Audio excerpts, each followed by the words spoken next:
Okay, we're recording. It is Wednesday, May 2nd, 2015. Welcome to the second episode of It's May 2nd. What did I say? May 2nd? It's May 20th. May 20th.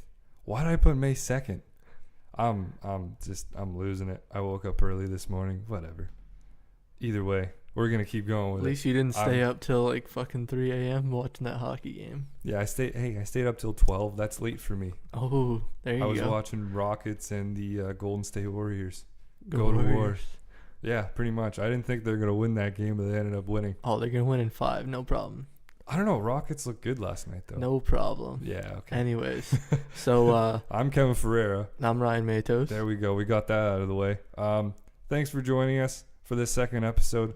Let's talk about a little bit of the first episode. We appreciate all the support that's come from the first episode. Everyone liking us on Facebook, subscribing to us on YouTube, checking out the views, and just want to thank everybody for posting that, sharing it on your wall and stuff like that, reaching it out to different people. We appreciate that. Even though episode 1 was kind of a huge bitch to put up on YouTube. You had a huge problem there. I had a big problem, and like it just pissed me off to no end because I uploaded this thing. I tried to upload it the same day we recorded it, so I uploaded it, and it, for some reason, an audio file, like just audio itself, can't be uploaded on YouTube, and I never knew that. And I've been dealing with YouTube for the past 2 years because that's how we hand projects in at Mohawk, is by just uploading it to YouTube and then sending our profs the links to our videos. But I didn't know audio was not allowed. So I did that whole thing. I uploaded it. It takes 2.5 to 3 hours just to put up this thing. I was going to say other words. Well, it was an hour long. Like, yeah, it was an hour, but it was only a JPEG and audio. Usually it's not that big of a file. It was only 2 gigs. That's the thing. And it took 3 hours. Either way, it didn't go up the first time because it was stuck at 0% processing. Then the second time, I was watching Payback while I was uploading it the second time. So the second time, it got kind of stuck on the processing. But this time, I didn't react to it as quickly as I did the first time. Yeah. So I just kind of let it go. Yeah. And like an hour later, it was like right at the end of Payback where I seen it saying, "Oh, your account's not verified with YouTube." It will. I remember specifically reading that it will not affect the upload process to your video to verify this account. And then there was a blue link, verify this account. Clicked on the blue link. I verified my account on YouTube, which means I could have videos longer than 15 minutes. Yeah. So that was my issue the first time anyway. So I verified it, but then it lied. Because it did affect the upload process and the video was gone. So I had to re-upload it again, but it was like it was like late at night. It was like 12:30. But like that's what you have to realize about the internet. Not everything on the internet's true. Yeah, that's true. Okay, true say. But I tried to upload it again, and then it said it was gonna take like 7,000 minutes to upload. So I waited till the next day in the afternoon to upload it. I had to wait till later on because I was working literally the whole day. Yeah. And then it finally came up at like when I came back home at like 12:30 at night on Monday. And I seen it was finally uploaded. I was like, hallelujah, thank Jesus Christ in God's name. Holy hell. I thought you were going to cry when it got uploaded, honestly. I felt like crying too. Just tears of joy. Not, because I was straight up pissed. Like the whole day. Like, why won't this thing go on? But it finally went up. And we've been getting a great deal of response from people who have, were listening to it. A friend of mine who I host a lot of stuff with at Mohawk. Ton of sports shows with, Liam. Yeah. He texted me literally. I don't even know how or why this kid was up this early in the morning, but it was like at 8 in the morning, and he's like, "Yeah, I really want to be. I really want to be on the podcast at some point." That's sick. Okay, yeah, sure. So we'll have him at some point. He lives in Hamilton though. I'm in my hometown of Wallaceburg, and it's about 2.5, 3 hours away. But we'll have him on some point on the show. Once again, go like our Facebook page. Subscribe to the account on YouTube, and follow us at Twitter, whatever. It's at Fight Companions is what I wanted to say. There you go. Even though I haven't really been using Twitter a lot, I'll put stuff on Twitter. Just be patient with me. Hey, you don't exactly know how to use Twitter, do you? Twitter's weird. Twitter, like, I can run everything on my phone, and like it's so easy to do stuff on Facebook, and I guess it is with Twitter too, but I'm just not that experienced, I guess, on tweeting and You're stuff. not really patient with Twitter. You just kind of look at a couple Twitter. things and that's it. 140 characters? Yeah, man. Are you kidding That's me? all you need. No. That's all you need. I need more. I need like something.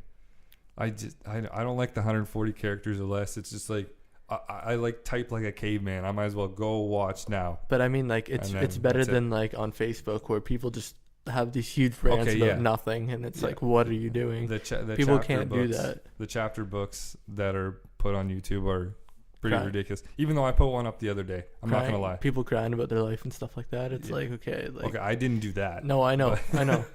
I posted on the Facebook wall for Fight Companions the UFC 187 countdown for both Anthony Rumble Johnson versus DC and Chris Weidman versus Vitor Belfort. I put those up because they were actually, I was watching them yesterday, and this is a perfect lead into what we're going to talk about, which is previewing UFC 187. That's this Saturday, live from the MGM Grand Garden Arena in Las Vegas. A huge event, one of the biggest cards that UFC probably will have this year. And it was one of the best countdowns I've actually ever seen, because they did a lot of different stuff in the countdown, stuff that you don't normally see in it. So that's why I really liked it, and I posted it on the Facebook page. Honestly, is this the best card since 100 maybe? Like, I was looking at this card and I was just hoping for no one to get injured. I know there was like a few injuries and stuff like that. But they recovered nicely. It still hasn't really hindered how good the card is. Like, it's unbelievable. There's guys that are in like the third prelim fight that are still really good. Like, I don't know how this isn't going to be a good card. Yeah, I don't know. Like, we're both looking at the card right now, and even like the early prelims that are on Facebook that are at like 6:30, they look pretty decent. Even Mike Pyle is in one of them, and like he used to be a pretty good, I think lightweight is what he's at. No, welterweight. Sorry, didn't he used to compete at? I think he did. I'm not 100% sure though. Okay, but either way, he's at welterweight right now. But the prelim card that's on TSN looks unreal. There's a strawweight women's matchup between, this is going to be brutal, Nina Ansaroff nailed it versus Rosie. No, this is not going to happen. Do you know how to say nailed it? No, I have no idea. No, but they're both I know at least Rosie, who's ranked number 4 in the strawweight division. She was in the Ultimate Fighter. She went all the way to the very end with Carla Esparza, fought for the inaugural UFC strawweight title belt. Yeah. And she came up short against Carla Esparza. Even though she looked impressive throughout the entire show of the Ultimate Fighter, like, people thought she was going to be like the champion at the end. And like, she's been getting compliments all around saying, like, comparing her to other champions of the sport, like I guess Conor McGregor's not a champion, but just one of those like big names, and that could be big in Rosie. And I really think, I'm not sure what's going to happen in this fight, to be completely honest, because I'm not too sure who Nina is. I've never really seen her compete, to be completely honest, and I've never seen either one of them compete, really, so I can't really, like... I know Rosie for sure is going to put on a show, because that's what she does. Yeah. That's just how she is. I honestly have no idea who's going to win this fight. Right. This is awful, like... An awful, what do you call it? Like analysis, I yeah, guess? Exactly. Like, I have no idea. I'm just, like, excited to see this fight. Yeah. Rose is, like, she's KO'd everyone that she's won against, I think.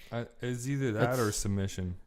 I think it's KO. She's a really good submission artist. I know that. Oh, it could be knockout, too. But yeah, so from what I've seen, I guess I haven't really seen her fight, but from, like, the stats that I've seen about her, like, I'm pretty excited about it. Actually... no, you're right. It says right here 100% knockout. All of her wins are by knockout or TKO, which is awesome. But moving on to Uriah Hall versus Rafael Natal, which is on the prelim card, mind you. Yeah, Uriah Hall's like my favorite fighter to watch that isn't like big yet. Because you remember me when they were doing the Ultimate Fighter, like every time that he fought, I was just glued to the TV. There's no way I was missing one of his fights. Uriah Hall's gonna throw some spinning shit. The first couple fights that he's had in the UFC, he didn't have that fire. No, he had it's like me starting this show where I get really nervous at the beginning, but then he kind of smooths out over the fight. Yeah, like he's been unbelievable since, honestly. Like he has so much power, and like his kicks and his punches, and like he's so tough. Remember when he broke his toe one fight? His big bone toe was sticking out of his big toe, and he still kept fighting. The fact the referee or the doctor kept it going was unreal. His trainer was saying that it was like that before the fight. You remember that? No. His trainer, like in the corner, because the doctor wanted to stop it, and his trainer was like, "Oh, it was like that before the fight." So then that's why they let him keep going. But I never knew that. That's pretty stupid. No, he's insane. I definitely think he's gonna win this fight against Rafael Natal, who is what I think is the greatest tennis player on earth. But anyways, he's a pretty good fighter, obviously. But yeah, I definitely have Uriah winning this fight. Yeah, same here. I can't really put too much deep analysis into Rafael Natal, to be completely honest, because I haven't really I've seen a lot of fights, but after you see a lot of fights, you don't really remember who fought. Yeah. I know I've seen Rafael Natal fight before. He just doesn't stick out to people, right? He doesn't stick out at all. It's a name that sticks out, but his fighting style I don't think is one that sticks out compared to Uriah Hall, which is a really big thing about Uriah Hall is the way that he fights. So I think Uriah Hall will pick up the win, but I wouldn't be surprised if Rafael Natal just out of nowhere maybe knocked him out or TKO'd him at all. Yeah, I mean, just because I know he has that power in him. So there's no I just think there's no more exciting fighter than Uriah Hall that hasn't really made it yet. You know what I mean? He has that potential. Oh, for sure. And some of the stuff that he does, it just amazes me. I don't know how he does it. Yeah, some of the spinning stuff that he does and whatever. So definitely looking forward to it. All right, and then moving on to number 8 ranked in the welterweight division, Dong Young Kim versus Josh Berkman. I think Dong Young Kim is going to get this one just because the way that Josh Berkman has been fighting lately, it hasn't really looked that impressive. And Dong Young Kim's just always been one of those people at the welterweight division that's always been at least in the top 10 ranking. Never really cracked the championship contender status really, but he's always been the gatekeeper pretty much in a way at welterweight. Yeah, I definitely agree with you. I definitely think that Dong Young Kim is going to win this fight. I don't think Josh Berkman has enough to be able to beat him.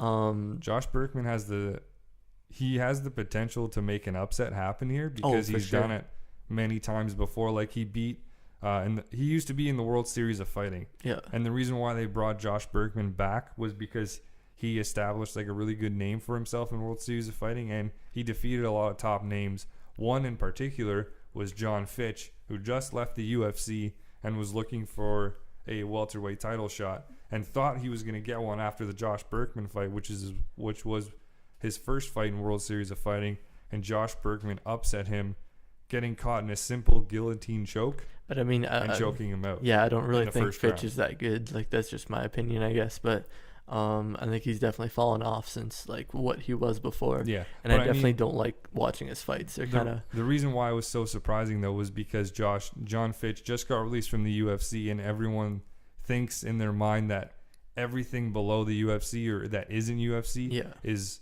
inferior. Yeah, for sure. To the UFC, so that's why I think everyone thought that John Fitch would win that fight, just because Josh Berkman was in the World Series of Fighting to begin with, and this was his first fight out of UFC. But see, the thing that Dong Young Kim can kind of look forward to is he's kind of in the same spot that Robbie Lawler was years before, right? Where he was kind of the gatekeeper and he was never really a contender at all and whatever. And then I know it's not a very good comparable at all, but Robbie Lawler now is the champ. You know what I mean? He kind of has something to look at, and I think that would kind of bring back a fire to Dong Young Kim, seeing something like that. You know what I mean? Yeah, That is true. I really don't think that Dong Young Kim's gonna go anywhere really. No, neither do I. Neither do I. But I mean, I think that just gives them like an added incentive to do well. You know what I mean? Yeah, I know what you mean. Yeah, I'm not too sure. I think Dong Young Kim's gonna pick up the win here, whether it be by knockout or I think it's gonna be a knockout or a TKO. Either that, or it's gonna go to a decision for this fight. Moving on to the flyweights. Can't wait for this one. Zach Makovsky versus John Dodson. I really don't think there's any doubt in my mind that John Dodson's going to win. Oh, yeah. I think he's next in line for a title shot just because there's no one else. I'm thinking second round knockout, honestly. Yeah? Yeah. They don't call him the Magician for no reason. Wow. Yeah, I don't know. I had to go there. I like his nickname. John the Magician Dodson. I thought it was pretty silly when I first heard it, but it's grown on me a lot. So I still don't like it. No. No, it's still kind of. You might as well be called the Magic Man. Ooh, like, that's sick. yeah. You're pulling out a Talladega Nights reference. I love that. The Magic. Ooh, I like that. They should go with that instead. Exactly, Magic Man. It would be a lot better than the Magician. You should have rabbits follow him on his walkout to the cage. It would work. Like pull him out of a hat, something like that. I like that. I think that would be perfect. Yeah. All right, we're getting off the rails here. Was all right. So I think after this fight too, if Dodson wins, he gets the next title shot because it makes the most sense. In my opinion, John Dodson put up the biggest fight against Demetrius Johnson at flyweight so far. I mean, John Dodson was like the only guy, has been the only guy so far to knock Johnson on his ass. Yeah. It was after a left hook in the first fight. I think it was in January of 2012 that they first fought. Yeah. And Dodson looked the most impressive to me and anybody that Demetrius Johnson has defended his belt against. Demetrius really has cleared out his division, though, and if he beats Dodson, I don't really know.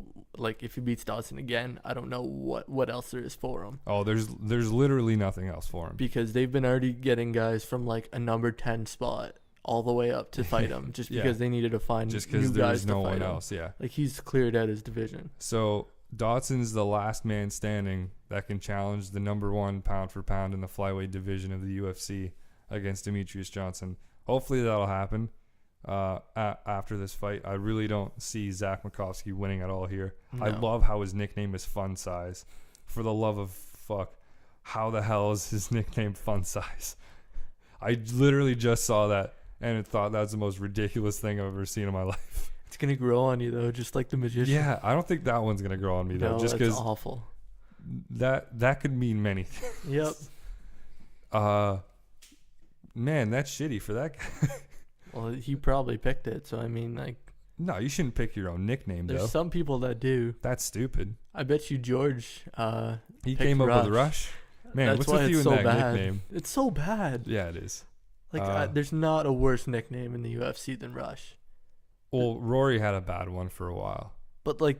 It was Aries. Okay, but I mean Rush? Yeah. Like, really? He would rush you. Come on. To the takedown. Come on. It's true. He's trying to rush a 25-minute fight by making it last 25 minutes. Like, I don't know. Yeah, that's true. You can't finish. Anyway, yeah, moving on to the main card. Main card looks sick, just like the prelim card. Maybe a little bit better. Two of the best flyweights right here going at it. I think just for fun, pretty much, just because I don't see any other fight being made at flyweight that makes sense right now. Number 2, ranked in the division, Joseph Benavidez taking on number 5, John Moraga. See, I love Benavidez. I love the way that he fights, but I kind of want Moraga to win this one. Yeah. Just for the fact that, like, maybe he would have another shot at Demetrius because, like, he's already beat Joseph Benavidez twice. He's knocked him out the second time. So. Yeah, he knocked him out pretty quickly the second time too, if I remember correctly. So, yeah, it was in the first or second round. There's really no reason for Benavidez to even come close to fighting him again. Right. So actually, maybe I want Benavidez to win. So then that would give a reason for a super fight against Dillashaw at some point soon. I know Dillashaw's got to clear out his division, but see, what I was thinking was if there's nothing left for Demetrius Johnson at the end, like. After he clears out the division, because it looks like he's well on his way to do that. Yeah, I think him versus TJ makes the most sense. Yeah, and that'd be the most money because they're both champions in their own division, and I think that fight makes more sense than even though I'd like, and their teammates too. So could you imagine that at like UFC 200 or something like that? They have that kind of a super fight. That would be unreal. TJ and Demetrius. Demetrius, yeah. Yeah, that'd be pretty sweet. I haven't really thought about UFC 200, even though it's creeping up pretty quick. Oh yeah, it's coming up next year. I don't really know when. It seems like summertime, maybe. Maybe something like that. I'm not really sure. I think summertime makes no sense. But either way, I think Joseph Benavidez picks up the win here. I really don't want to see John Moraga win because I don't want to see him getting closer to a title shot. Because I don't know if you remember him fighting Demetrius Johnson. No, I don't remember it. He just completely spanked him.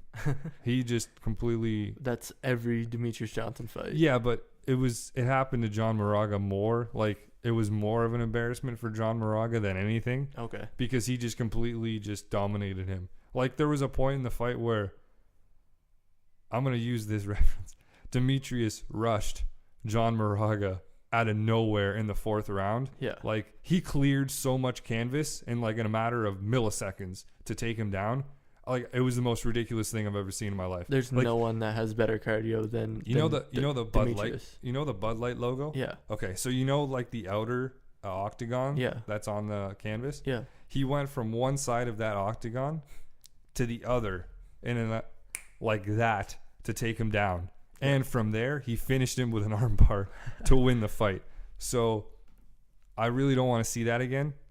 I wouldn't mind seeing another Joseph Benavidez versus Demetrius Johnson fight just because Joseph Benavidez along with John Dodson are the two guys that could possibly at one point take down Demetrius Johnson, even though Demetrius has already fought and won against these guys. I mean, we were there for the first Benavidez fight, and that was a good fight. Like, that was a really good fight. I thought it was a lot closer than. Oh yeah, for sure. But then obviously Demetrius has gotten so much better since then. Yeah, like, that's it's true. Unbelievable. Because like no one's even come close to him lately except maybe Dodson. But I mean, that's about it. They haven't really. I thought the Joseph Benavidez versus Demetrius Johnson fight the second time around was going to be a lot closer, but nah. Like, he just knocked him out. I think he knocked him out in the first or second round. It was early in the first round, I think. Was it? Yeah, I think it was like the fastest flyweight fight ever. Fight ever. I think it was too. And that includes some of Dodson's knockouts, which were like 2 minutes in, 1 minute in, something like that. True. Dodson just completely. It's funny to see Dodson because he used to be a 135 pounder, and he was talking all this shit, and then he moved down to flyweight and just completely dominated. He's kind of like the Uriah Faber of the flyweight division. Okay. If I were to compare him to anybody, and it's true. Like, I mean, he takes down everybody else that are contenders, and then he goes into the title fight, and he just kind of. But then again, he's only had one title fight. So. Yeah, I don't know if you can make that Uriah Faber claim already. He's only had one title fight, but I mean, we'll see. Yeah, you have to wait and see for that one, I guess. But yeah, I think Joseph Benavidez picks up the win here. I'm not really too sure what else he would do afterwards, but we'll talk about that after UFC 187 sometime. Hopefully sometime next week. We'll see. Next up on the main card is a heavyweight fight. Love these guys. Number 3, Travis Brown. I especially love Travis Brown. I know Liam Dunlop, my boy back in Hamilton, really loves this dude. And number 8, Andrea Arlovsky. These two actually have like a really deep history with each other that I was telling you about before the podcast, because I was reading something about Travis Brown yesterday, and he was talking about how he, in his words, and I quote, "I fucking love Andrea Arlovsky." He said he's his fucking hero.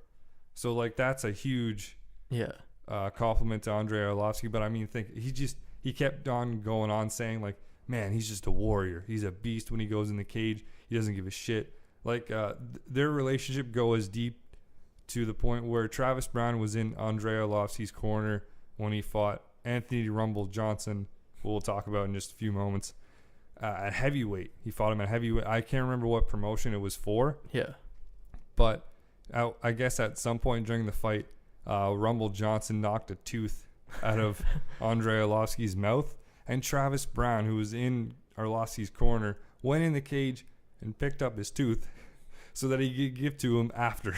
I mean, isn't that such a Rumble Johnson thing to do, though, is just knock out someone's tooth? Yeah. Like, the way that guy punches, it's unbelievable. We'll talk about that later. But, I mean, obviously that's great mutual respect. But, I mean, when you said that kind of made me question what I thought for this fight, because who knows, right? Because if he sees him as his hero, then maybe he won't, like, go 100%, maybe they were not trying to or whatever, but they've talked to each other beforehand and they said, let's go in there and do this like men. No, I know, but I mean, if you have that kind of admiration for someone, then sometimes you don't exactly put on the fight that you want to put on, kind of thing.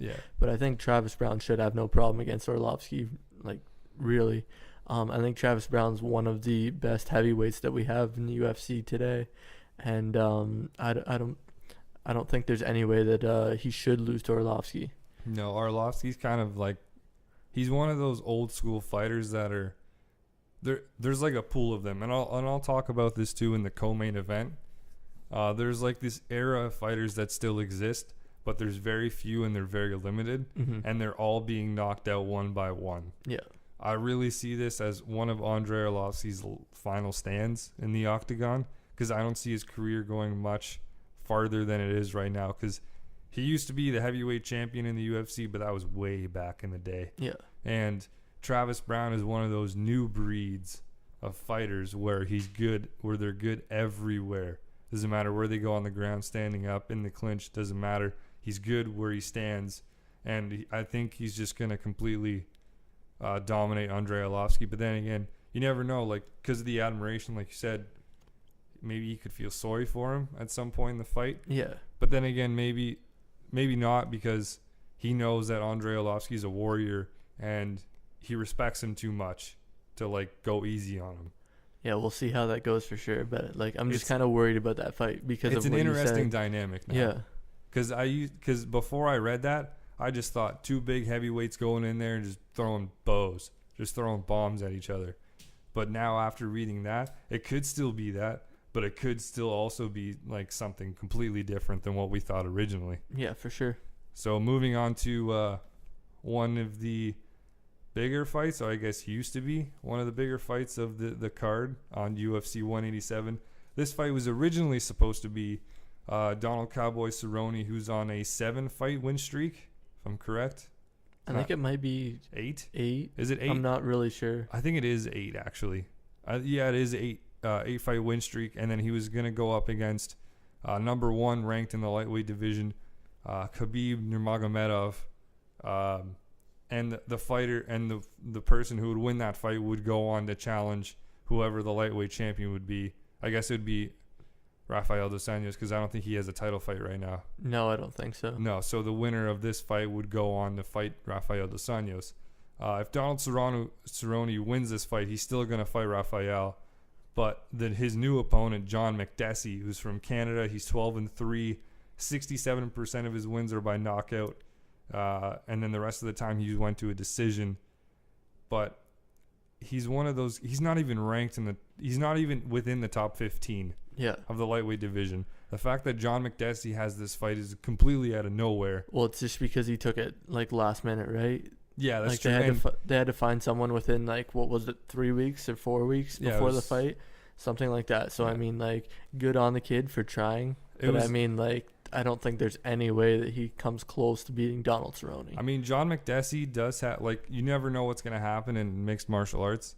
So I'll give the kid his credit and his due, because he took this fight last notice against a dude that's just on a complete tear right now in the division.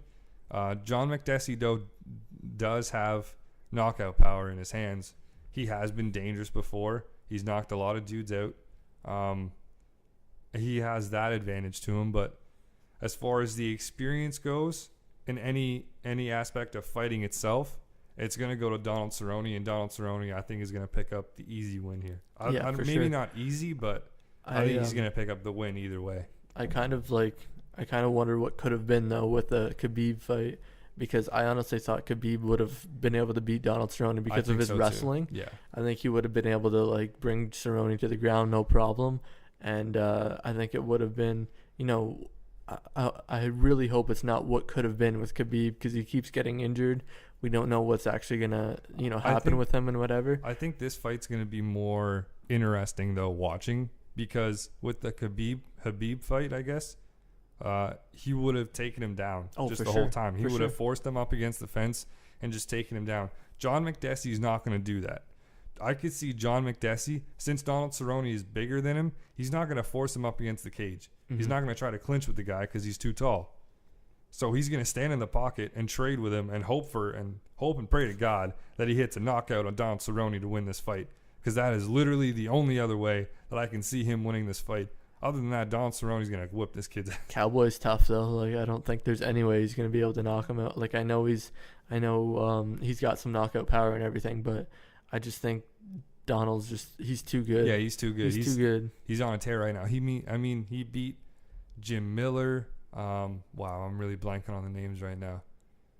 Well, he beat Benson Henderson. That is true. He beat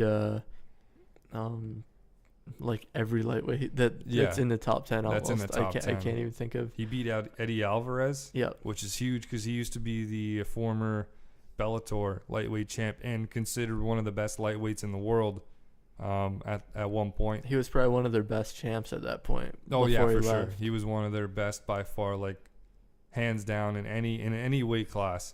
Eddie Alvarez was one of the best fighters that they had, period.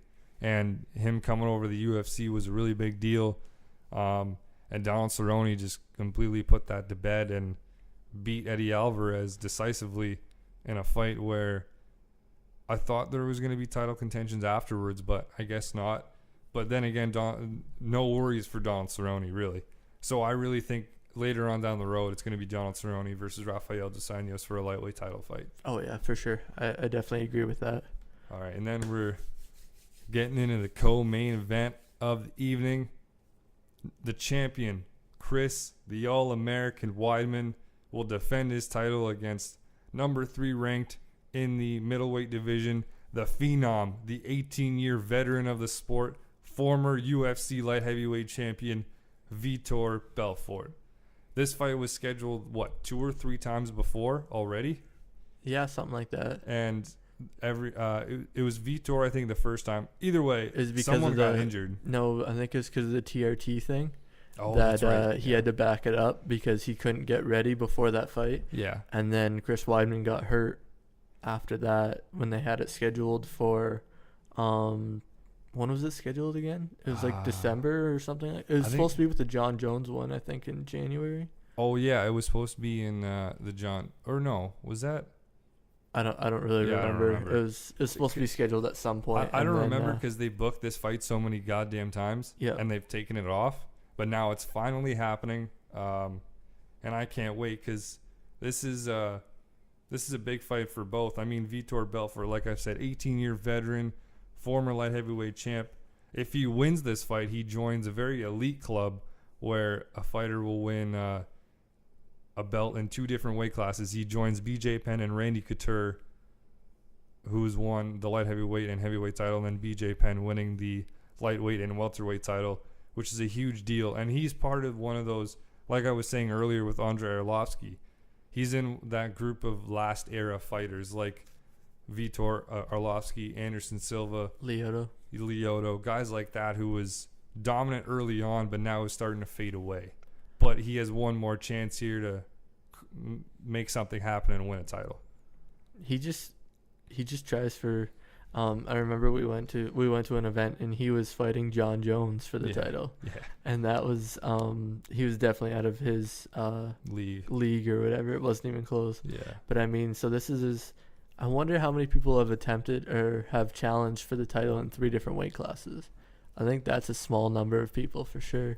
Yeah. But yeah, I don't think he really has a chance against Chris Weidman, honestly. I think Chris Weidman is the best pound for pound fighter right now, other than maybe Demetrius Johnson, and I'm not counting John Jones in there for obvious reasons right now. Yeah. But yeah, I think Chris Weidman's gonna have no problem with him. Chris Weidman, he's so good. He standing, he can take you down. He can do anything he wants. He's good in the clinch. He's good at striking. I mean, he's undefeated for a reason. Yeah. He's just a dominant fighter, and he showed he showed his worth, not so much in the Anderson Silva fights, because he got a lot of slack for those. He beat Anderson Silva at UFC 162, via knockout, but everyone was complaining afterwards saying he didn't really beat him. Anderson was off his game, like he was playing too many mind games, and then he just got caught. And then in the rematch fight at UFC 168, a freak accident happens. Anderson's leg gets shattered. That was gross. Yeah, it was awful. And Weidman retains his belt. And then his first real title defense was against Lyoto Machida. And that was his first true test, really, in the middleweight division. And he overcame adversity because he hasn't been in those championship rounds before. He's never been in the 4th or 5th round. And he went to the 4th and 5th round with Lyoto. Lyoto's been there, done that. In the first 3 rounds, Weidman was winning the fight. In the 4th round, Lyoto cracked him. Lyoto cracked him a few times, and he showed him that this is going to be a fight. This is still a fight. It's a dog fight in the 4th round. And then he overcame that, and he came back in the 5th and was just whipping Machida's ass in the 5th round. Yeah, he definitely impressed me with his cardio because we didn't know what he was like in the 4th and 5th rounds, obviously. And in that 5th round, I think he dominated Lyoto, if I remember correctly. Yeah, he just kept taking him down and just getting like really good strikes and standing up. I don't know if he just took like the fourth round off or anything like that, but it was definitely cool to see, and I think he's gonna become that Anderson Silva type champion, that he's gonna dominate for a long time. I just hope he stays healthy. Honestly, that's my worry because he's gotten injured before a few of his fights. Yeah, but I always love watching Chris Weidman's fights. Yeah, Chris Weidman is really one of those enjoyable fighters to watch. But you were saying that you could see Chris Weidman as one of those guys that is the next Anderson Silva, just in dominance-wise in the division. Yep. I don't know if I see that, to be honest. Just because I know who's lining up for him after this fight. If actually, either of these guys, whoever wins this fight is going to meet Luke Rockhold somewhere down the line. And Luke Rockhold is a beast. He trains with Daniel Cormier, Cain Velasquez at American Kickboxing Academy. And Luke Rockhold's just been on a tear. He's just been looking really, really good. Even better than his Strikeforce days where he was a former Strikeforce middleweight champion. I definitely agree with you. Like he's definitely been looking good. But I just think the way that Weidman is and like how well he prepares for fights, I think that, he's going to have a problem with Rockhold, honestly. Mm-hmm. But I think if he gets through that, then I don't think there's many problems in that division. I know Jack Ray's good, but like I just think he can outsmart Jack Ray.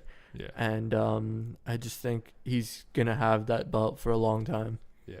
And if Weidman's really looking forward to this fight just because he really wants to get rid of those Brazilians in his life. Oh, yeah, for sure. You think he's sick of fighting Brazilians? I think so. He's fought. This is going to be his 4th. I guess it's his 4th fight in a row against a Brazilian, but the 3rd Brazilian overall because he fought Anderson twice in a row and then Lyoto and now Vitor. And he was even saying in the Countdown show, it was either the Countdown show or the Embedded, because the Embedded's looking really good right now. I just watched the first 2 episodes this morning. And in the Embedded, he was saying how excited he was for just getting rid of the last Brazilian in his life and just looking forward to the future and fighting other contenders because the division's looking really good right now. He's really looking forward to where the division is going, which I found pretty funny. But yeah, your pick is Chris. My pick's Chris too. We'll have to wait and see till this Saturday. But in the main event now, let's move on to the main event. Let's go. For the vacant. For the first time since 2011, we will see a new light heavyweight champion. The vacant title is being put up on the line. The number 1 ranked in the light heavyweight division, Anthony Rumble Johnson, will take on number 3, Daniel DC Cormier. And the reason why, let's talk a little bit about John Jones, I guess. Just the kind of like the story. Yeah. I want to call it a tragedy because it really is. I think it's a tragedy in a couple of ways. I think it's a tragedy because he ruined his career, and I think he's gonna come back eventually. But it's kind of a tragedy that he would do something like that. Honestly. So for those of you that don't know about the whole John Jones story, throughout his career, he hasn't really been the biggest and best role model in the UFC. He got caught with a DUI, I think, in 2011. Earlier this year's been his worst year. This year, he got popped for cocaine after the DC fight, January 3rd, and that was leading up to the fight. He was clean during like the actual fight week, I guess. Yeah, it was like the month before that he got caught with it. Yeah, it was the month before where he got caught and got tested positive for cocaine. And we're actually going to talk about after this some new Nevada State Athletic Commission rules about that. But he got caught with cocaine. He spent a day in rehab, left, and then was pretty much, he got a fine, I think, and then that it was pretty much a slap on the wrist and like, don't do cocaine. No, you don't do cocaine no more. Okay, Dana, I don't do cocaine. And then, bitch, you run a red. Okay, and then the reason why he was stripped of the UFC light heavyweight title was because he ran a red light. He hit a woman who was pregnant, broke her arm.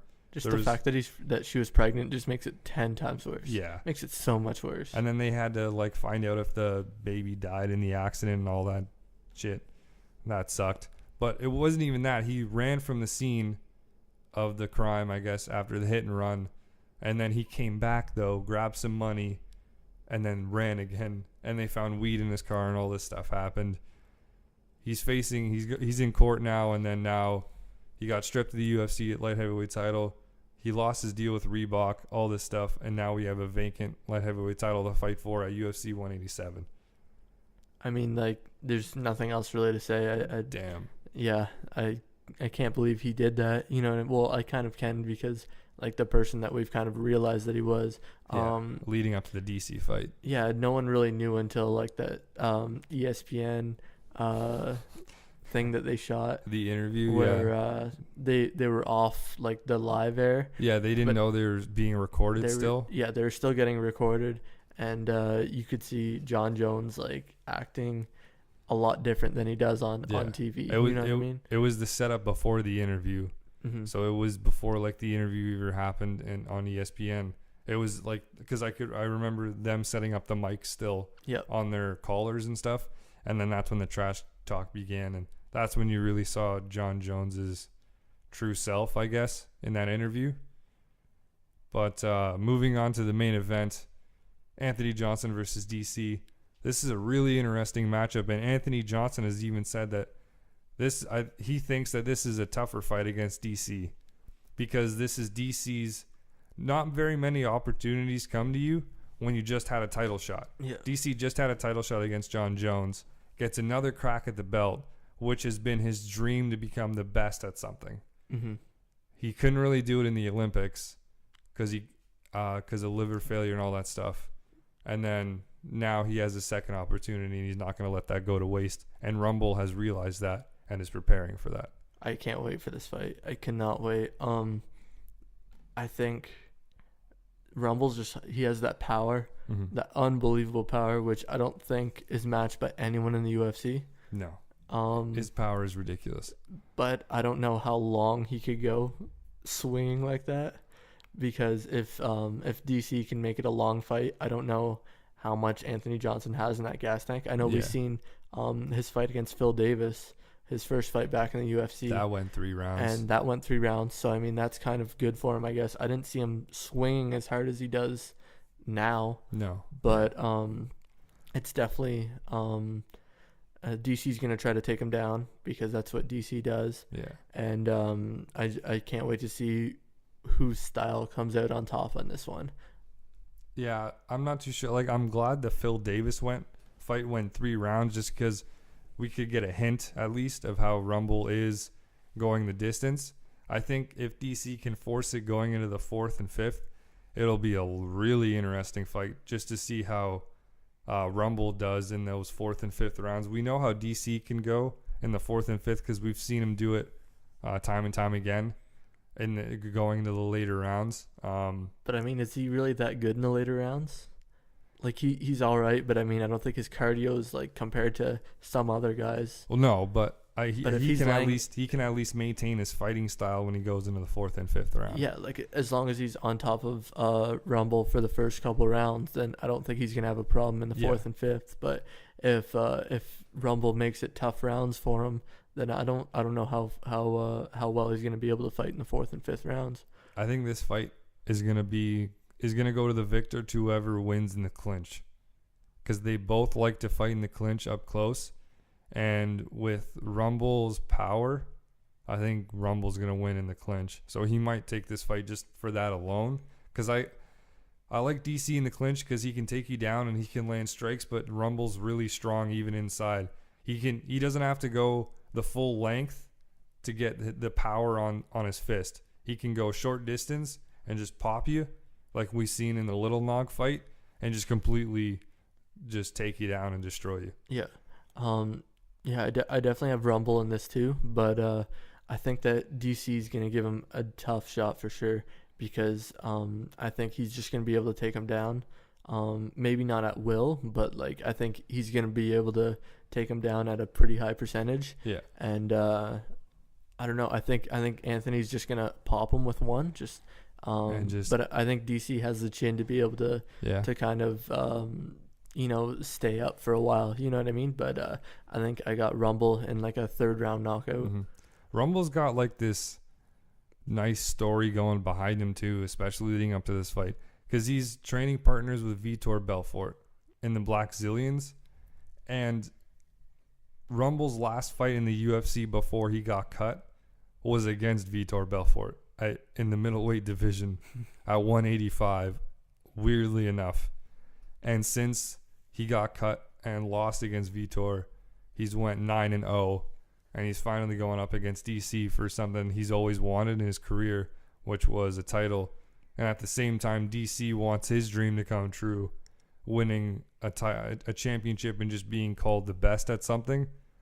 And I think from that perspective alone, this fight's just going to be one of those fights where you're not going to forget about it for a very, very long time to come. Oh, for sure. I think it's going to be one of those fights where it's just going to become an instant classic, or it could be just one of those out of nowhere, somebody caught you or whatever, and it just ends. Yeah. For one of these guys. It could be like the Gustafsson fight, right? We thought that one was going to be an instant classic. Rumble against Gustafsson, and Rumble just caught him. Yeah, Rumble was prepping his ass for that fight too, because he thought Gustafsson was going to be a really tough fight because of the way that he went up against John Jones, and how well he did against John Jones.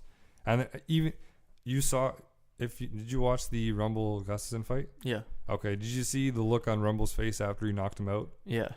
He was even surprised. Yeah, he was surprised. He had, especially like in Sweden and everything, and then like I don't know, he felt bad about it, but I mean, he didn't really care. He had his title shot. Yeah, he had his title shot finally, and it's gonna happen this Saturday.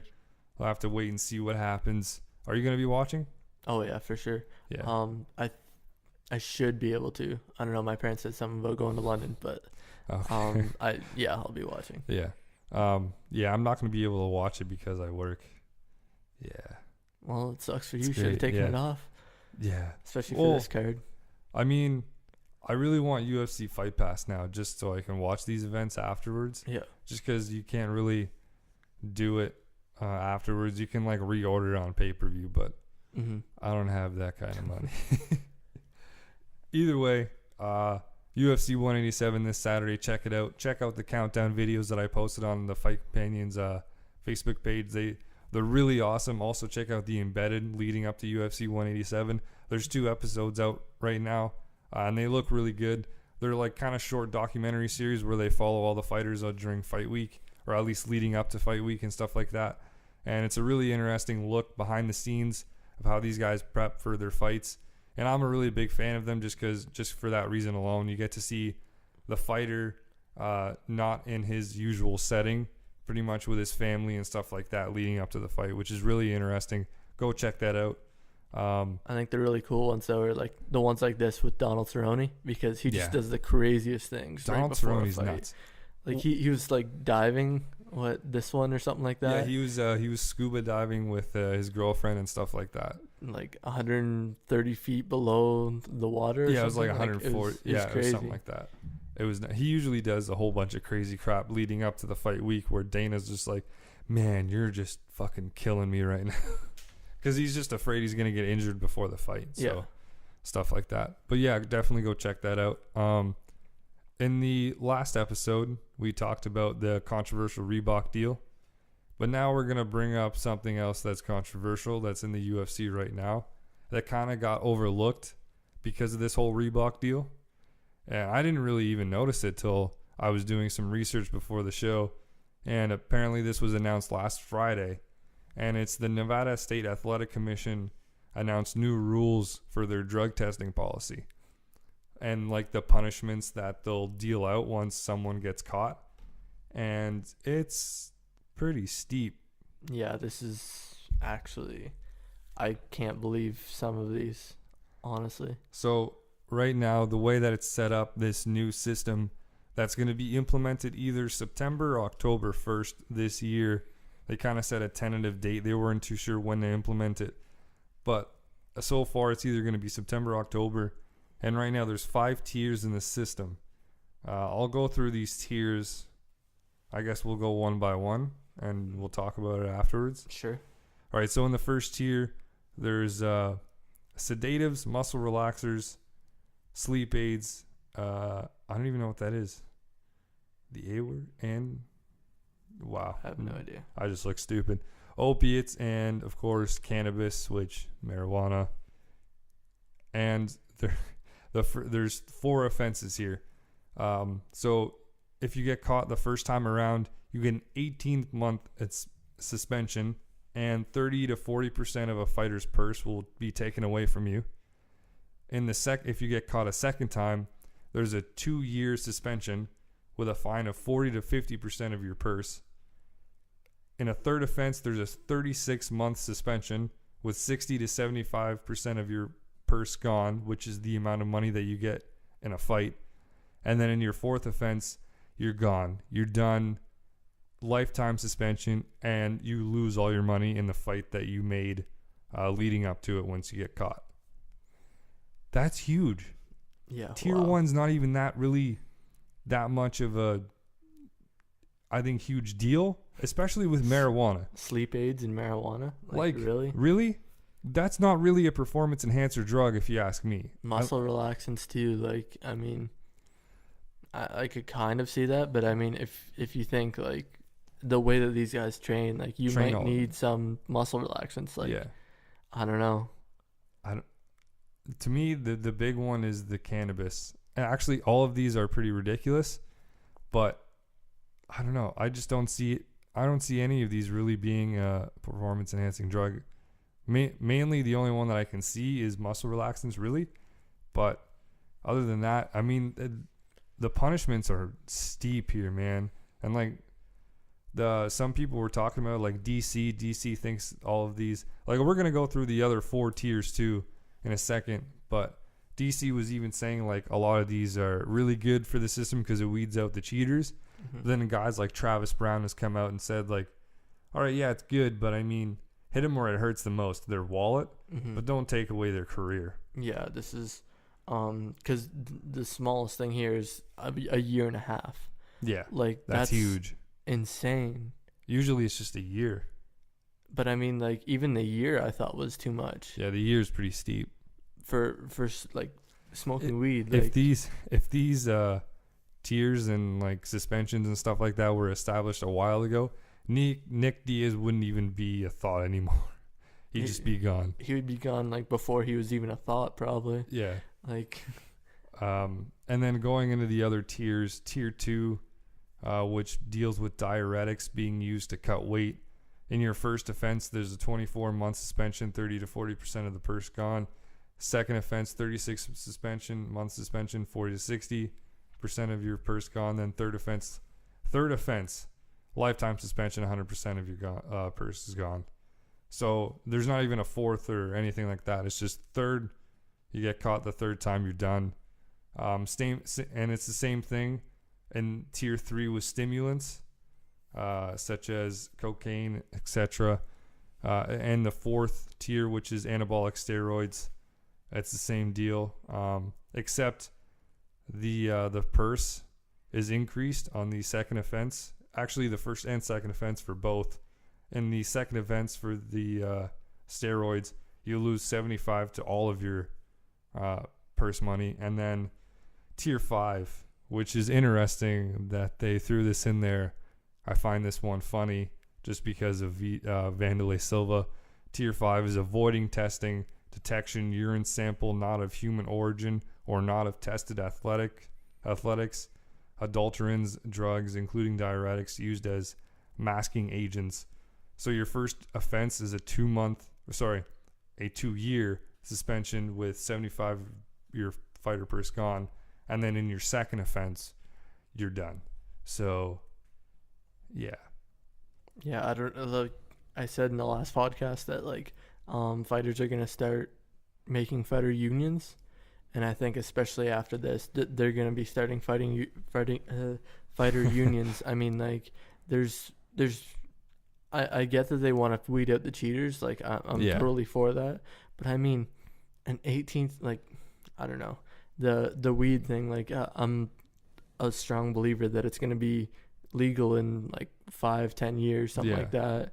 Like that's why I think it's too steep. 18 months, or like if you get caught a few times, you're done. You're gone from the sport completely. And, I mean, like, sure, these things aren't good, like diuretics to cut weight and like cocaine and stuff like that. Yeah. But the first offense is 2-year suspension. Yeah. 2 years, you're taking away someone's career. Like if someone's like young and in the fight game and they get caught just because they, I don't know, like when you're younger, right, and you're in the fight game, you're just trying to get an advantage, at least like a little one against like some of these bigger guys. But I mean, you're not going to be making money in 2 years. You're basically going to quit fighting. Yeah, you have to. There's nothing else you can do. No. Like you're not going to be able to stay focused for 2 years. For one, you have no way of making money.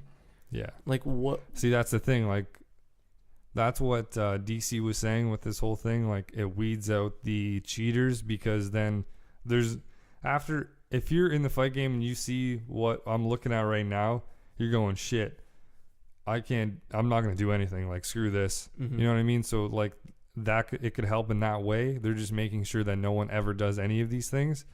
But then again, say, like, you make a mistake, right? We're human. People are, like, humans make mistakes. Hell, you make a mistake. And you could be around people doing weed or like anything like that. Smoking weed and 18-month suspension. Like, what? Yeah. That's pretty dumb. Like, this is pretty steep. This is huge for the Nevada State Athletic Commission.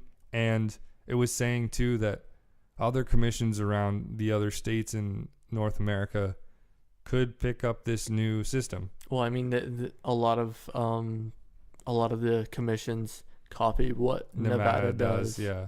So they probably will, but I mean, like, I'm not sure how long that's going to last before there's going to be, like, fighter unions and stuff like that, because they're coming for sure. Yeah, we talked about it last week, yeah.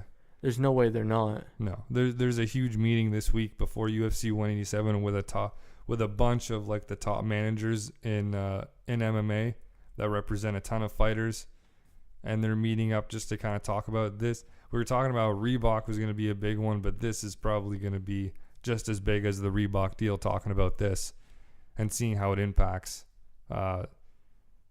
just their fighters, I guess, and just making sure that everyone's careful and stuff like that.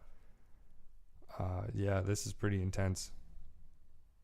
Yeah, I don't know what else to say about it. Like, honestly, no. I'm pretty livid about it, honestly. Like, I mean, you look at it and sure you weed out the cheaters, but I mean, like, wow, like, steroids is a 3-year suspension. Just don't get caught. And avoiding a test is 4-year. Like, I get why they're doing that, but I mean, like, so TRT, if you did TRT, then it's 36-month suspension. Yeah, and don't get us wrong right now. Like, we don't really support anybody that does any of these things. Yeah. But we just think that the actual punishment is way too steep if you get caught. Just because then your career is pretty much over once you get caught. Like, there's some people that all they have is fighting. Like, they literally have nothing else to fall back on. So if they leave fighting, then they have to do a regular job. I guess that's gonna weed out the cheaters, I guess. But I mean, it's really steep to me. Yeah. All right. So moving on from UFC and all of that action going on there with this weekend with UFC 187, and moving on to some pro wrestling, WWE. This past Sunday was their Payback pay-per-view, And we're going to go through a little bit of that. We'll go through each match one by one, and just getting our thoughts there. You didn't end up watching Payback, right? I just seen the last match, honestly. Yeah. So in the first match, actually, let's talk about the pre-show a little bit, just because I really enjoyed it. I didn't really watch it, but I seen highlights of it. But it was interesting to me because you know how Curtis Axel has this Axelmania thing going right now? Yeah. And how Damian Sandow is now, I forget his name, but he's supposed to be like Macho Man, Randy Savage. Yeah. I think it's Macho Mandow. Yeah. And they teamed up together on the pre-show to face the Ascension. But Axel dressed up in actual like Hulk Hogan gear. Like he got Hulk Hogan gear, and Mandow got legit Randy Savage gear for him too. Like he had like the cape and everything going and stuff like that, and they teamed up to create the Mega Powers one more time on the pre-show of Payback to face off against the Ascension. It was a quick matchup. I think it was only like 3 minutes, and the Ascension ended up picking up the win. I wasn't really too sure why, but now we know why, really. We'll get to that a little later. So that I think that was interesting. I thought that was worth bringing up, just because I thought it was entertaining. But in the first match of the Payback pay-per-view, we had Sheamus versus Dolph Ziggler. I really didn't think anything of this matchup beforehand. But, I mean, it was a really good match, obviously. Like, it was a really good way to open the show. It was like a 20-minute match. Dolph Ziggler ended up getting busted open. Yeah. He had to get stitches. Because, at one point during the match, Dolph Ziggler just got desperate just because Sheamus was really laying it in. It was a good back-and-forth contest, but just Sheamus had the upper hand at one point, and then Dolph Ziggler headbutted him desperately and bust himself open. And Sheamus just ended up giving him a bro kick because he was out of it, and he picked up the win. Nothing really much there other than a great matchup, really. And moving on to second match of the evening, we had the New Day defeating Cesaro and Tyson Kidd in a WWE Tag Team title match. It was a 2 out of 3 falls match. It was really good, actually. I didn't really think this one would be as good as it ended up being, but they did something really interesting as the finish of this. It was tied at 1-1 apiece, and Kofi was the legal man in the match, and the referee's back was turned, and what's his name on New Day? The one that's always on the outside, not Big E or Kofi. Xavier Woods? Yes. Xavier Woods came in out of nowhere and rolled up either I think it was Cesaro, and picked up the win. So it wasn't sorry, there's a lot going on right now. It's all good. He just came out of nowhere and picked up the victory. Sorry, I'm kind of freaking out. You might have to run this show for a bit, as you've been doing. Why? What's going on? Apparently Mike Babcock is not going to either Detroit or Buffalo, and the Leafs are still in the mix. What? And I'm kind of freaking out. Really? Yeah. That's crazy. Yeah, I'm kind of freaking out. So right. Sorry, we're going off the tracks here from Fight Companions into hockey, but this is a pretty big deal. For me, anyways, like I'm a big hockey fan and whatever. Yeah, I'm not that huge of a hockey fan, but I'm a Maple Leafs fan. So them still being in the mix, and to me, him not going back to the Red Wings is a huge surprise. Yeah, I thought for sure, like up to right now, I thought he was still going back to the Red Wings. Because how long has he been with Detroit? Since at least like he won the cup with them in 2008. I think it was like just before then that he became coach, something like that. So like it's at least like 7 years or something. Yeah, he's been there for a long, long time. No, it'd be more than 7 years, wouldn't it? Oh, yeah, no, it would be 7 years.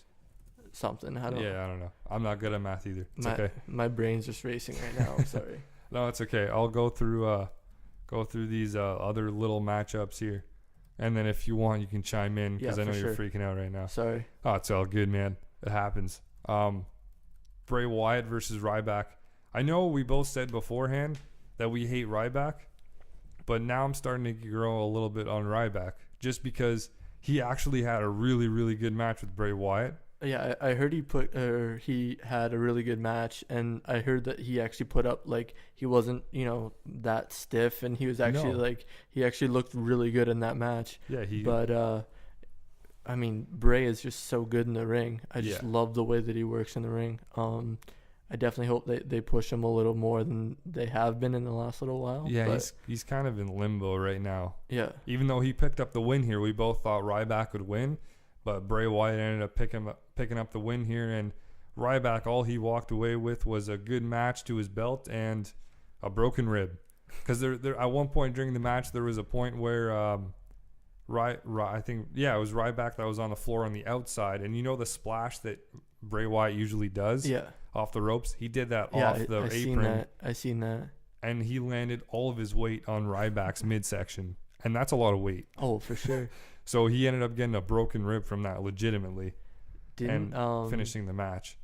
Didn't Ryback fight on Raw? Yeah, he fought Sheamus on Raw, Like, that's and he had a good match with Sheamus too. See, I hate Ryback, but you have to respect him after that, right? Like, Yeah. he's a tough SOB if he's gonna come out and fight Sheamus after breaking a rib the night before. And Sheamus is like one of those dudes in the ring that's legit. He's Yeah. just a rough dude to be in the ring with. He's kind of like the William Regal of old, where he'll cold cock you right in the face, like for sure. real, a few times in a match, and even more so. But yeah, he went up against Sheamus on Raw and had a really good match against Sheamus on Raw too. Yeah. And he cut a really good promo beforehand too. So Ryback's kind of growing on me, I guess, now. Just because as long as he keeps this up, he's looking really good. Oh yeah. Bray Wyatt picked up the win here. He didn't really do much on Raw other than have a really, really good match against Dean Ambrose. But right now he's kind of in limbo because he's not in the Elimination Chamber pay-per-view. There's a lot of guys in limbo right now. I don't know if they're going to make more matches for that pay-per-view or what, but I don't know what they're going to do with any of these people, really. Yeah, I'm not sure. And we'll get to that in a second. Yeah. Finishing off a little bit with the Payback, there's only two more matches to really kind of bring up. John Cena defeated Rusev in the I Quit match. It was actually it was a hell of a match, to be completely honest. Both these guys really beat the hell out of each other, like legitimately. Yeah. The way that it ended up happening was we were wrong about the breakup between Lana and Rusev that happened on Payback. It happened on Raw the night after, which was interesting. It still happened on Payback. Like, yeah, you knew that it was going to happen once she quit for Rusev. Yeah. Then you kind of knew that they were going to break up for sure. Yeah. And like the only thing though that was kind of controversial about that was that he was yelling something in Bulgarian, but we had no clue what the hell he was yelling at. Mm-hmm. And then Lana came in and quit for him. And I actually have the translation that I follow this website called WrestleZone, and a reader sent this in and translated it for them. And what Rusev actually yelled was, and forgive me for this brutal reading that you're about to hear, he yelled, no, I give up. Next time we will crush you. I give up. Stop. I told you I'll crush you, Cena. Damn your old mother. Cena, I will crush you. That's enough. I told you.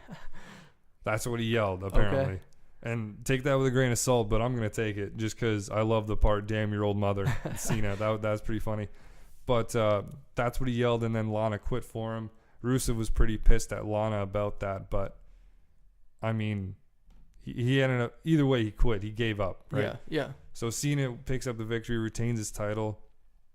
I'll get to Cena in a second because holy shit. He's got a really big match coming up at Elimination Chamber. But moving on to the main event, great matchup. The whole Payback pay-per-view was really, really good, a lot better than I thought it was going to be. And this Fatal 4-Way just rounded it out perfectly. It was such a good match. Fatal 4-Way for the WWE World Heavyweight title. Randy Orton, Roman Reigns, Dean Ambrose challenging the champion Seth Rollins. And we saw what we wanted to see, and that was a Shield reunion at one point during the match. Triple powerbomb. Which was pretty sick. Oh, yeah, for sure. But then I loved how they reacted afterwards, too. Oh, that was perfect. They that was were the all perfect laughing. way to do it and whatever. Rollins put his arms around both of them, and then they just turned on him. Like, you knew it was gonna happen. There's no way they're gonna keep that. But they built it up nice and slow. They were laughing with Rollins, and then he was looking back and forth at Dean and Roman, and they were both smiling at him. Yeah. And then he looked back at Dean, and he just looked pissed, just like nope. And then he looked at Roman, and he stopped laughing, and he was like shit. But the finish was actually kind of weird, because Randy Orton kind of came back, and then Rollins pedigreed Orton and won the match with a pedigree. Yep. Which didn't make sense to me till Raw. Well, I think it does make sense to me just for the fact that there's Seth Rollins can't use his finisher, which is the curb stomp. Mm-hmm. He's not allowed to use it, so he's trying to figure out what he can use. Yeah. I think he's trying to delay it until he can use it again because it's just a lawsuit or something like that. Yeah, it's all a head-to-head lawsuit that they're facing right now. Yeah, so they can't really do anything right now. But so he's just using random moves. Like he's used the RKO in the steel the Randy cage. Orton match, yeah. Yeah, and then he used the pedigree. So I mean, he's just trying to find things, and then they're using it in the storyline, right? That he's Triple H sees himself and Seth Rollins and stuff like that. I think that's what it. I think the pedigree might be his new finisher, though. It could be.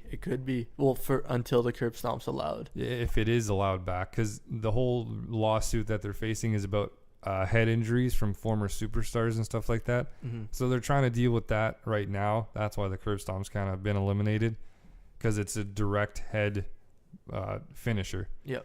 So I don't mind him using the pedigree at all. Really, pedigree I always thought was a cool move.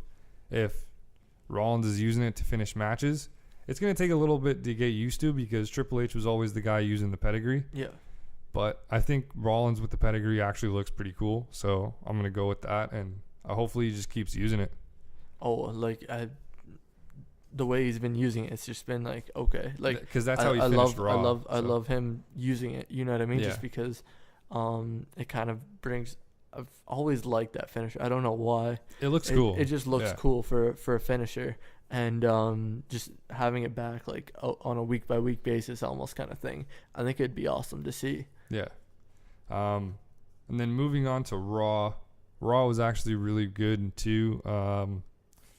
In the beginning of Raw, the Authority came out, said it was going to be Seth Rollins' night. It's the architect of a dream. I thought that was really clever how they kind of rolled that out. And then Raw kind of went on. Another Payback match that I forgot about talking about was Neville and Bad News Barrett. King Barrett, sorry. Yeah. Nothing really happened. Well, I seen that it ended by count out, and I was like... Yeah, Barrett, purposely didn't go back in the ring just to avoid Neville, but Neville, showed some aggression and just ended up giving him the red arrow at the end anyway. Mm-hmm. But yeah, that really did nothing for either guy anyway. Yeah. It was just one of those mini feuds that had to end, I guess, somehow. But I mean, I was kind of happy of the way that it ended because, like I said in the last podcast, that losing wasn't really good for either guy. Yeah, I guess. So I mean, the way that it ended, I think, was perfect for the way that they're going. Both. Yeah. And then moving on to Raw, just because I was gonna talk about Neville. Neville had an in-ring interview, and then Bo Dallas comes out, which was a surprise, but it was kind of a decent surprise because I think they're really it was Neville and King Barrett again on Raw. Yeah. And I don't really remember. I think it was Barrett who ended up winning because Neville was selling that left knee injury really, really well. Yep. And then Bo Dallas comes in and kind of because Neville and Bo Dallas actually had a really good rivalry going NXT, right? In NXT for the title. Yeah. And that's how kind of that escalated on Raw, was saying how Neville started his record-breaking NXT title, world title reign by beating Bo Dallas for the title. Mm-hmm. So that's kind of how that started. But I don't really see that being a good thing for Neville. I mean, I could see it being a good thing for Bo Dallas because he's been on the shelf and no one's really remembered his name. Yeah. But as far as Neville, he's not even in the Intercontinental title Elimination Chamber match like we thought. Yeah, he's the only one out of the four that isn't in it, right? Yeah. That we thought. But it's definitely, I think it's going to be good because I think they're going to let them wrestle the way that they want to wrestle, and I think they're going to give them time. Hopefully it's good for Bo Dallas because he's going to be able to show what he has for sure. Yeah. But I mean, hopefully it's good for Neville too to be able to. He's got chemistry with Bo Dallas, and that'll help him. He's done well in the ring, but obviously, if you know how to work with a guy, you're gonna do a little bit better, right? Yeah, it just seemed like Neville was getting a demotion by getting this feud with Bo Dallas that looks like they're gonna run with.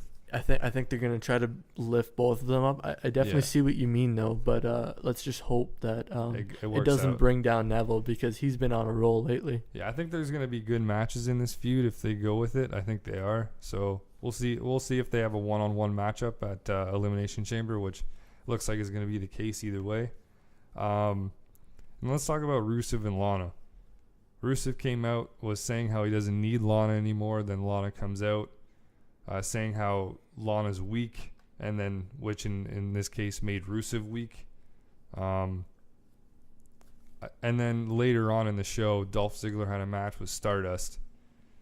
And Lana, for whatever reason, out of nowhere, comes out, kisses Dolph Ziggler, and then the crowd starts chanting, I love the crowd. Crowd started chanting, kiss, kiss, kiss. Mm-hmm. And then they started chanting one more time. So then she kisses Dolph again, and then of course Rusev comes out. Dolph ended up getting the advantage against Rusev because Lana was distracting him. Yep. And then Dolph walked out with Lana with his arm around her. Mm-hmm. I mean, I don't know. I get why they did this segment, but I mean, like, I don't really understand. It came out of nowhere. The whole segment, I was just like, really? Like, right when Lana came out, I was like, really? Yeah.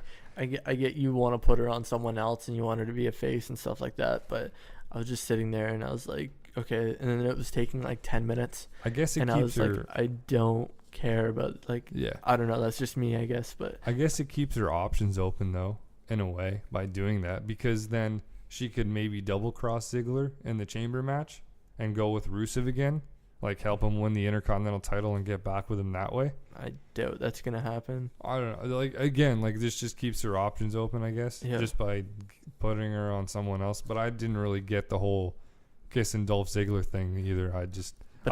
I wonder though if it was just to get Rusev jealous. Who knows, really? Yeah, I don't know. Like, and the then wanting to want her back, I guess. I don't know. The whole thing is just weird to me. I suck at relationships in general, so trying to figure this thing out is going to be just completely awful. Yeah, I went there. Fuck off. And then next up on my notes, I have I love the way that they showcased tag teams on Raw. Pretty much tag team bedlam. Like, holy cow.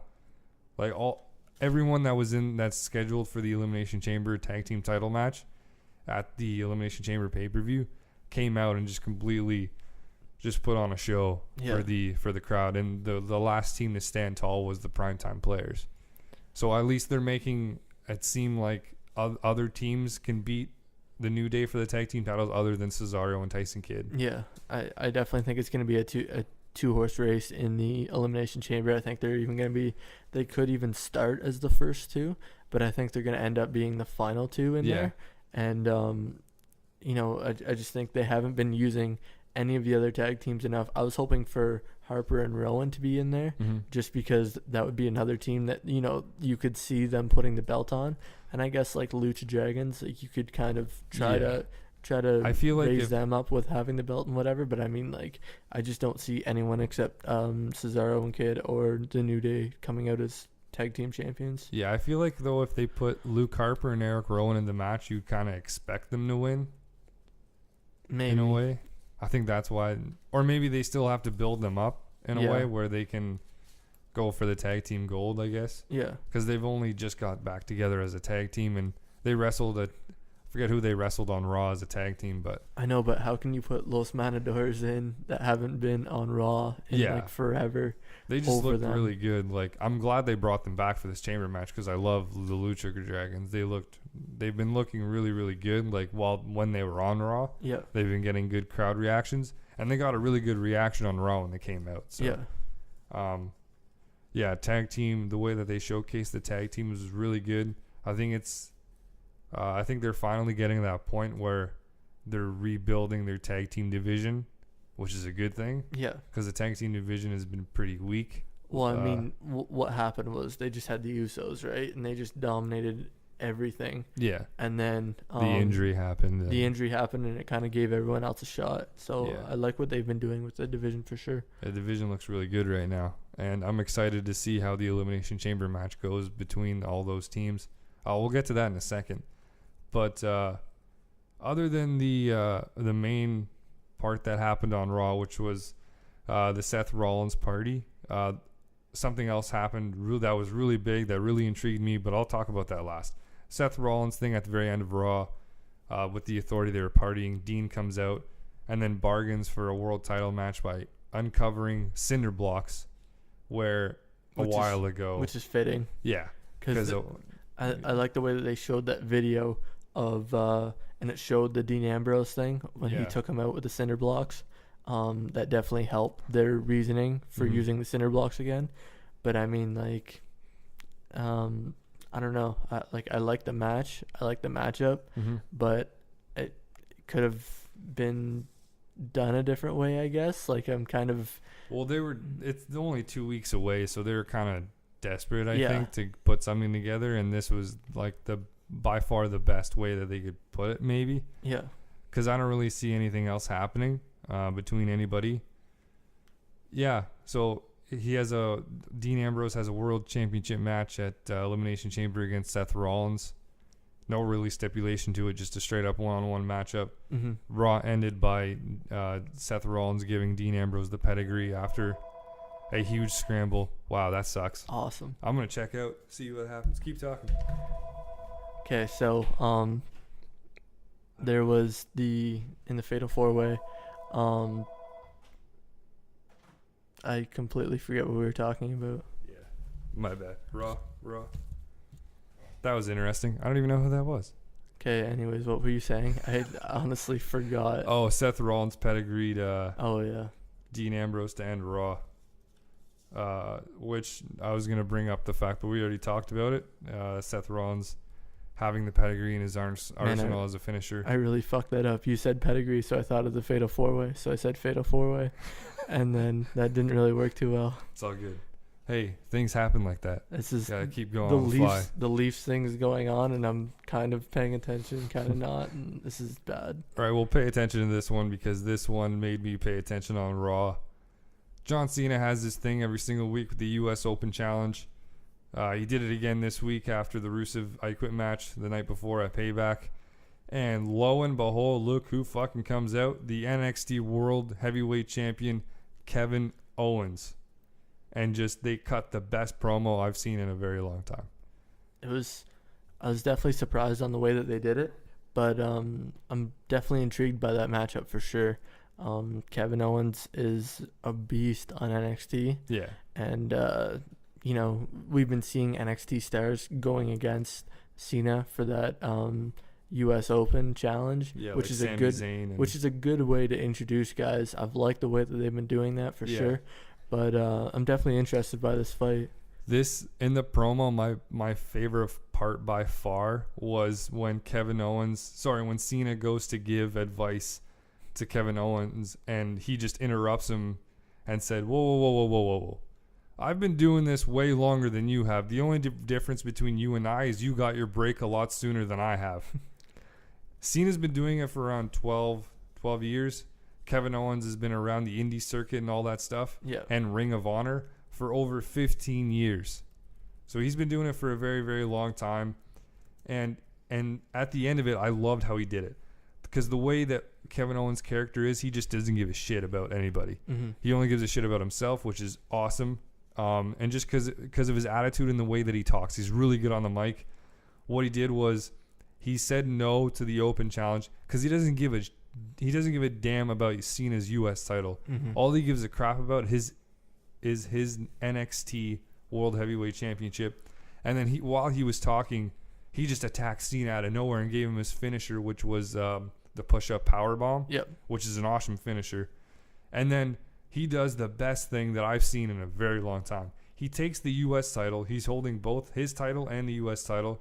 He throws the U.S. title towards Cena next to his face and then stomps on it and holds up his title. Isn't that a great way to debut as a good heel? Oh my God, stomp on the U.S. title. Like any other title, it would be like, okay, whatever. Like it would be bad, but like whatever. But the U.S. title, you're just basically spitting on the USA, and he stomped on the U.S. title, and he just completely disrespected John Cena, who's been the face of the WWE for the longest time, and just pretty much said, "Fuck you" to the U.S. Open Challenge. Awesome. And bonus, these guys are going to go up against each other one-on-one in 2 weeks on Sunday, May 31st at the Elimination Chamber pay-per-view. Right now, it's a non-title match. I don't think it's going to be for the title because Kevin Owens has come outright and said he doesn't give a damn about the U.S. title. And I don't see Cena challenging for the NXT World Heavyweight title. Yeah, that doesn't make any sense. So this is just going to be a straight-up non-title match where it's just pretty much bragging rights. And Cena has... Kevin Owens has turned this into a personal thing between him and Cena after stomping on the U.S. title. So right now, the whole Elimination Chamber card, I'm most excited about that match. See, I was definitely thinking that it would be for the U.S. title when it first came out. Yeah. That's what it seemed like. I could see the reasoning for not doing that. Yeah. But I could also see why they would want to do that, even if Kevin Owens, like, say, he loses his title and then he just becomes on the main roster. He was that guy that beat Cena. You know, he becomes like a huge deal. He has the U.S. title. It's not like you're going to bring down the U.S. title at all if he wins it. But I mean, like, I guess we'll have to wait and see till tonight because tonight is NXT Unstoppable where Kevin Owens defends his NXT title against Sami Zayn. But then again, I don't really see Sami Zayn winning because he has that shoulder injury right now too. Yeah, true. And I could see, and I think it would make more sense if he kept the title because then it would be champion versus champion at Elimination Chamber, and that would be a little bit more of an interesting dynamic than if Kevin Owens lost his title and then faced up against Cena in 2 weeks. But yeah, let's run down the Elimination Chamber card real quick because it's looking really interesting right now. Man, this is a long podcast. Yeah. Holy shit. We got a lot to talk about. So we're almost done here. Elimination Chamber match for the WWE Tag Team titles. The New Day defending against Cesaro and Tyson Kidd versus Los Matadors versus the Ascension versus the Lucha Dragons versus the Prime Time Players. That's going to be a really good match, I think. You want to just do our predictions next week? Yeah, we're just going to do prediction next time. I'll run through the card really quick. Elimination Chamber for the vacant Intercontinental title. R-Truth versus Sheamus versus King Barrett versus Ryback versus Dolph Ziggler versus Rusev. That's going to be a really good match. And then John Cena versus Kevin Owens, of course. And then Seth Rollins defending his title against Dean Ambrose. I'm not too sure where Bray Wyatt, Randy Orton, or Roman Reigns, three of their big stars, are going to fit on this show. Because it kind of seems like they're in limbo right now. Not really too sure what they're going to do. I have no idea where they're going to go with this. I mean, like, this is kind of the time where it would have been good if they would have kept the two like main titles. Yeah. Like I know at the time it didn't seem like it was a good idea, but right now they only have the one big title, right? Yeah. So then they have nothing else really going. The Intercontinental and the US titles have been really good, but like what else do they do now with their main stars? It's kind of tough, but I mean, I could see like an Orton against Wyatt or something like that. I mean, like, just random. It'd be random, though. Like, I don't know how much I like that. I think they'll just save them and put them in the briefcase match. I think that's what's going to end up happening. Yeah. But we'll see. Yeah, we'll have to wait and see till after Elimination Chamber, at least till next Monday Night Raw to see where they go. One last thing. May 25th, this isn't a big deal, but I thought it was kind of funny. May 25th, there's going to be special guests on Raw. And they're all the main characters of the new movie Entourage that's coming out, minus Jeremy Piven. Because fuck that dude. I think the reason why is because Jeremy Piven was already a guest star and he fucked up royally on Raw. But other than that, I think that's the end of our second podcast. Yeah, I think we're good. What's that Mike Babcock saying? What's that? I don't know. I just keep going through it, and they're not really. It's out of St. Louis, San Jose, and Toronto, and I'm just like really freaking out. Are they going to announce it today? Like, is that they a said thing? It's supposed to be today, yeah. So, all right, let's see. Damn. Yeah, I don't know. I'm scared. So I hope he goes with Toronto just because I'm a huge Toronto fan, and so are you. So. Yeah. Let's just wrap this up right now. So we're going to try to do this show again next week where we talk about the Monday Night Raw that just passed. And then, of course, the fallout of UFC 187. We'll see when we do the next show. I'll keep you posted on that one. I'll keep you posted once this episode finally goes up, of course, too, just because the first one was kind of a bitch to put up. We'll see. So we'll see if episode 2 will comply a little bit nicely. Might be in a few days. We'll see. Yeah, you never know. But again, thanks everyone for all the support for the podcast that you've been showing. I really appreciate it. Keep it coming. I like to hear back from you guys. Let me know what you think about the show. See, I think we're the most popular podcast in Wallaceburg. That is true. I think out of anybody in Wallaceburg other than the radio station. I think do they have a podcast though? No, it's just the radio station. I think we're the only podcast in Wallaceburg, so we have to be the most successful if we're the only one. Sick. We're the best and the worst. I'm going to go, we're the best in Wallaceburg. There How you about go. that? There you go. Perfect. That's a new tagline for us. All right. Thanks again, everybody. Really appreciate the support. We'll see you again, hopefully, within the next week or so. Peace.